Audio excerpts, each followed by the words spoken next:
Good day. Now we are going to discuss about total quality management philosophy. What's different? Total quality management attempts to embed quality in every aspect of the organization. Focus on customer. Identify and meet customer needs. Stay tuned to changing needs, for example, fashion styles. Continuous improvement.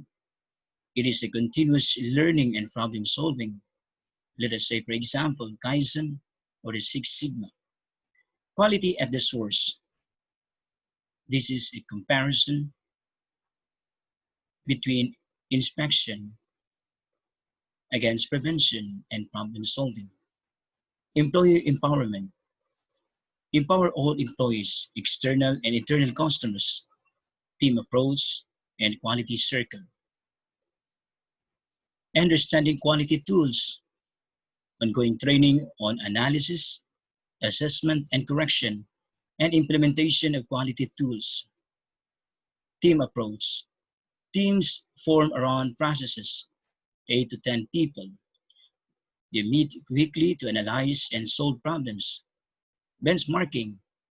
It is studying practices at best-in-class companies. Managing supplier quality. Certifying suppliers against receiving inspection.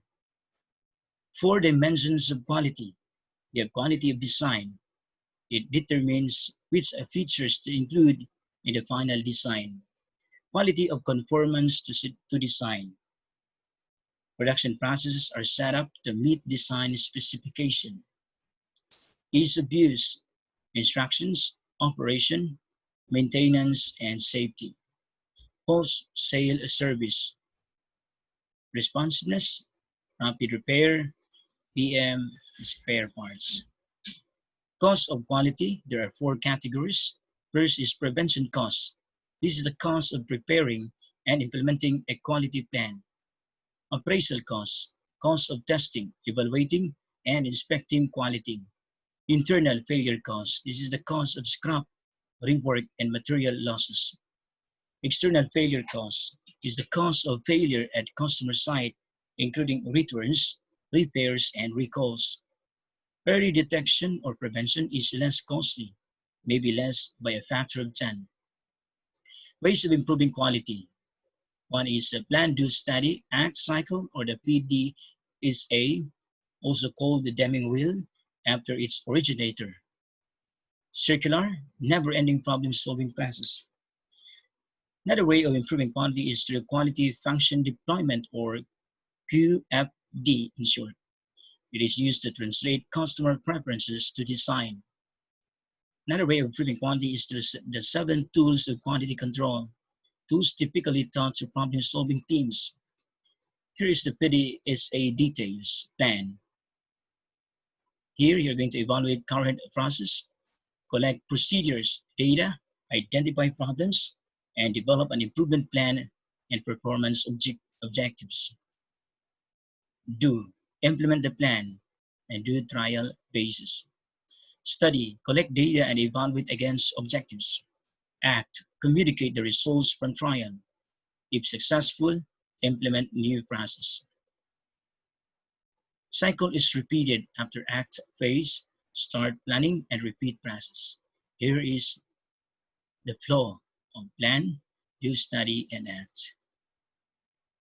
Quality function deployment, or QFD, as one way of improving quality.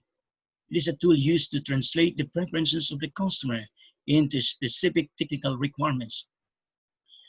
Quality function deployment begins by identifying customer requirements coming from marketing department. These requirements are numerically scored based on their importance, and scores are translated into specific product characteristics. Comparison of product is made with its competitors relative to identified characteristics. The specific goals are set to address identified problems. The resulting matrix looks like a picture of house and is often called the house of quality. Customer requirements. Survey customers to find out what they specifically need in our product. We do focus groups, telephonic interviews, directly talk to customers. Competitive evaluation. How our product compares to those of competitors.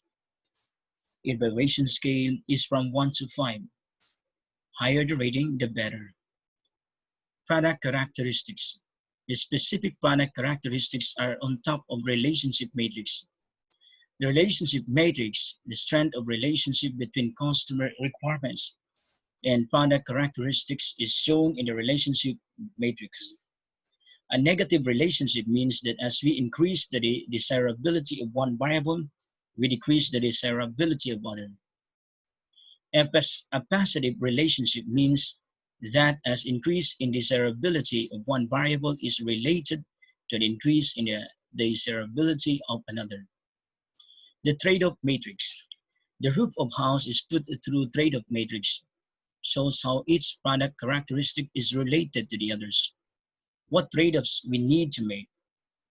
Setting targets. The bottom row of the house is the output of a quality function deployment. These are a specific measurable product characteristic that have been formulated from general customer requirements. Process used to ensure that the product meets customer specifications. Make use of the voice of the customer, and we have also the voice of the engineer and customer-based benchmarks. In the voice of the customer, we have, for example, the indicators: durable, lightweight, roomy, looks nice, low cost. And then we have for the voice of the engineer, relative importance, a number of product characteristics, and of course the relationship, which should be rated as follows: strong negative, negative positive, or strong positive. Customer based benchmarks, okay, we have different numbers there. US, our backpack, A, competitor A, B, competitor B. Adding trade-offs, targets, and developing product specifications. You have here targets, customer requirements: durable, lightweight, roomy, looks nice, low cost, competitive evaluation, then our targets. We also have here the technical benchmarks and trade-offs.